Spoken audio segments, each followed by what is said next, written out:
أنا ضيف النهاردة مش إعلامي عادي، لأنه الإعلاميين كتير، لكن مفيش إعلامي عادي يستطيع أن يغير مسار إعلام رياضي بأكمله في مجال ما، وهو المجال الإذاعي. وضيفي أيضا يتميز بأنه أحيانا طويل اللسان، أحيانا صريح جدا، أحيانا غاضب جدا، وأحيانا قاسي جدا في أحكامه، لكن من المؤكد أنه حرفي يحترم مهنته ويحترم كلمته ويحترم ضميره، وعشان كده حبيته أو احترمته قبل ما تحبه كل الناس. أستاذ مجدي كامل، أنا برحب بيك. بس في جملة اعتراضية، أنت أحد الذين علموني، فأنا لازم أشيد بهذا وأشكرك على هذا وعلى الهواء وقدام كل الناس. عفوا، انت مجامل يا دكتور ياسر، والله مجامله جميله جدا. انت من الاصدقاء العزاز جدا اللي وقفوا مع جول اف ام في وقت من الاوقات وقفه جامده جدا، واللي كنت يعني بتيجي وتبقى موجود معانا في الراديو بحب شديد جدا يعني، واعتقد انه كان حب متبادل يا ياسر. لانه هي دي كانت ما محبه الا بعد عداوه يعني. لا، عمره ما كان في عداوه. يعني انت اللي عايز تتطرق بقى لحاجات اخر الليل. انا عايز قبل ما ابدا معاك حوارنا اللي انا اعتقد ان هو هيبقى حوار مهم جدا، عايز اسالك انت تعرف ايه عن اتوبيس المشجعين الزملكاويه يعني اللي تم حرقه؟ والله انت عارف يا ياسر ان احنا طبيعه شغلنا دلوقتي من خلال الانترنت اللي بيديك فرصه انه الناس كمان بتساعد معاك، فبتمدك بالصور وبالمستندات، وبيجيبوا لك حاجات، على الحاجات بتنتشر زي النار في الهشيم على المواقع كلها. ما عادش في سر، ولا تقدر ولا تمسك تدير اعلام يعني. لا سر ليه؟ لان الناس بتصور بالموبايل بشكل سريع جدا، وبينزل فجأة بيبقى على النت، ففي وكالات انباء خاصه كتيرة جدا موجودة في مصر دلوقتي، وتقدر تشوف أي حدث في أي لحظة بدون ما يمر على أي حاجة من أي نوع. فطبعا من الحاجات اللي بس برضه تخليك يعني رحيم مع صفحة الرياضة، لأن احنا منفردين في وسط هذه الغابة الإعلامية بصور عايزين نوريها لك وتقول لنا تعليقك عليها. مناسب آخر الليل دلوقتي، احنا الساعة كام يا ياسر؟ احنا داخلين على الساعة 2. يعني الناس من أول النهار عمالة تتابع، سيبك من الرياضه كمان برامج التوك شو طبعا الشهيره، خناقات مجلس الشعب وخناقات بره مجلس الشعب وجرايم واعتصام على الرصيف وحوادث فاخر الليل اتوبيسات محروقه يعني. لا، ما هو دي يعني احنا بقينا متعودين على كده، ما تقلقش على الناس. نشوف دلوقتي على الشاشه صور الاتوبيس مشجعي الزمالك على الطريق الصحراوي. ادي صوره، اول صوره، ده الاتوبيس بعد ما يعني ولع بالكامل، دي وهي النار بتحترق او الاتوبيس بيحترق. طبعا منظر مؤلم جدا زي ما قال الاستاذ مجدي، والاتوبيس يكاد ينفجر. بس الحمد لله، هو الخبر الجميل في المساله انه لم تحدث خسائر في الارواح. ده اتوبيس بعد ما كان اصبح ذكرى اتوبيس يعني. هو ده بتهيألي انت شايف كده يا استاذ مجدي؟ ده واضح يعني. يعني ده انا عايز اقول بس للساده المشاهدين انه هذا يجري في مصر، وهذا يجري في طريق الاسكندريه الصحراوي.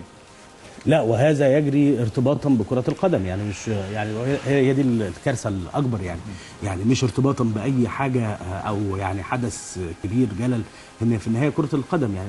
يمكن اللي أنا قلته قبل كده يا ياسر في تعليقا على الموضوع ده، إنه ليه بنعمل في بعض كده يعني. هو باختصار شديد السؤال يعني إيه اللحظة اللي ممكن أوصل بيها في المسألة إلى إنه أهلاوي وزملكاوي عشان كورة، مع كامل احترامنا للكوره وهي كارنا طبعا، ما هو الكوره دي كاري وكاره واكل عيشنا يعني من السهل ان احنا نقول الكوره نبرر بيها اي حاجه اهم حاجه في الدنيا في الحياه. صحيح. لكن الكوره رياضه، لعبه، هي اسمها لعبه كره القدم، وستبقى لعبه في النهايه، وستبقى لعبه، وده مش تجريح في الكوره ولا عمرها هتبقى بديل لوطن ولا بديل زي فكره فوق الجميع، والاهلي فوق الجميع والزمالك فوق الجميع. انا مش قادر برضو استوعب ده، مع كامل الاحترام لكل الانديه. انا مش قادر، انا بشوف الاهلي والزمالك نادي فيه ناس لابسه شورتات بتلعب رياضه، في مراجيح مش في مراجيح في النادي الاهلي وفي مراجيح في نادي الزمالك. طبعا. المبالغه في خلق كيانات عشان تفرقنا بقى عن بعض، ويبقى ده اهلاوي حزب اهلي وده حزب زمالك، ونوصل ان احنا نحرق بعض، دي كارثه رفقا بالناس، الناس اللي كانت هتتحرق غلابه، والناس اللي حرقت هم في الاصل غلابه برضه، بسطاء وغلابه. تعال نسمع نعرف ايه اللي حصل دوت. احنا معانا الحاج نبيل المشرف على هذه الرحله. حاج نبيل، مساء الخير يا فندم. مساء النور. اولا احنا بنقول لك الحمد لله على السلامه، واحنا كلنا اعتقد سعداء بانه مش باللي حصل، لكن بانه ما فيش اي اصابات يعني بعد كل الصور اللي شفناها دي. يا استاذ ياسر، يعني يا دكتور ياسر، ده في اصابات وفي حاجات يعني احنا اول مره نشوفها في مصر بالشكل ده. يعني اصابات شكلها ايه يعني يا حاج نبيل؟ يعني في ناس متعوره وفي ناس اتحرقت. ما انا بتكلم ان ما فيش حد يعني لا قدر الله مات. لا الحمد لله، يعني ان احنا لحقنا الاتوبيس. يعني احنا لحقنا اللي هو داخل الاتوبيس.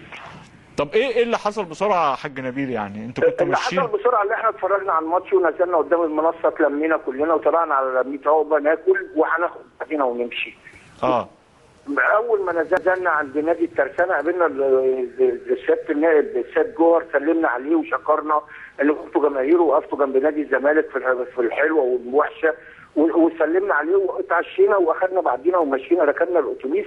في الفرق الحته اللي هي دي الكارفور وبين الدخله بتاعت دخله اسكندريه، دخله القاهره اسكندريه الصحراوي. في كذا مطب. فانت هديت. فالسواق هدى. احنا لقينا طوفان ناس طالعه من الحته الضلمه دي، طوب وشماريخ مولعه وصواريخ عماله تتحدف، بدرجه الشماريخ كسروا الازاز كله بتاع الاتوبيس ورموا الشماريخ جوه الاتوبيس، الاتوبيس ولع. اهم شيء ان انا عندي الناس خفت عليها نزلناها من الاتوبيس، والسواق شداه لان صوره، ومعايا بنت كانت معايا صوره، ويعني وفي ناس اتعورت وفي ناس رجليها اتحرقت وفي ناس هدوم اتحرقت وهدومهم اتحرقت. يعني انا مش عارف اعمل ايه. حتى الامن اللي هو واقف على البوابه جرى من المنظر. يعني على العموم احنا طبعا اعتقد كلنا يعني مستائين يا حاج نبيل من اللي حصل. أنا خصوصا ان احنا عارفين انه النيابه بدات تحقيقاتها في هذا يعني الامر. يا ريت انت عندك صور بالناس، يعني السواق بيقول انا حاطوا السكينه على رقبتي عشان اقف. ماشي؟ السواق بيقول ان هم كسروا الازاز بتاع الاتوبيس بتاعهم. واحد من المشجعين اللي اتقبض عليه بتاع الاهلي بيقول لك هم فلان وفلان اللي جابوا لنا. لا، احنا يا حاج نبيل بس مش عايزين نخلط بين الصوره. احنا بنشكرك، احنا مش عايزين. بص يا ياسر، يعني انا بعترض دايما على فكره انه البرامج التلفزيونيه تتحول الى ساحات للقضاء. لا او للتحقيقات. بيبقى يعني في الناس هتركب بقى على الحدث، هتبص تلاقي المساله تحول هتلاقي دايما احنا عندنا في الاحداث اللي من النوع ده هتلاقي طب ليه لا ما يستثمر. فهتلاقي في بعض المبالغات اللي هتبدا تحصل. لا، في بعض المبالغات اللي هتحصل. انا شايف ان دي قضيه، ده اتوبيس جوه مصر اتحرق. انا بنسى اهلي زمالك اتوبيس مين اللي اتحرق.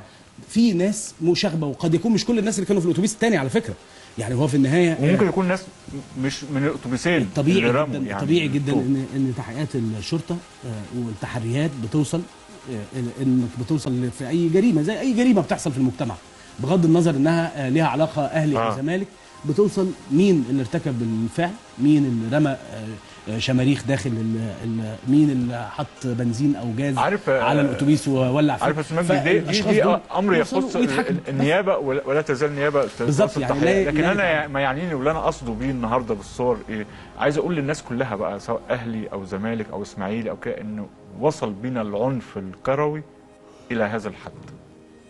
يعني بس حذاري من الاستثمار ده بشكل او باخر، لانه عشان ما يزودش الفجوه. انا النهارده كان في جوله في راديو.com كان معانا حازم امام، عضو مجلس اداره نادي الزمالك ونجم طبعا الزمالك الكبير. طبعا الحقيقه في سياق حديثه او في سياق حواره يا دكتور ياسر، قال حاجه شديده الاهميه نقف قدامها. قال انه جماهير الزمالك حاسه طول الوقت بانها بتتعرض الى ظلم من الجهات الاداريه والناس المسؤوله عن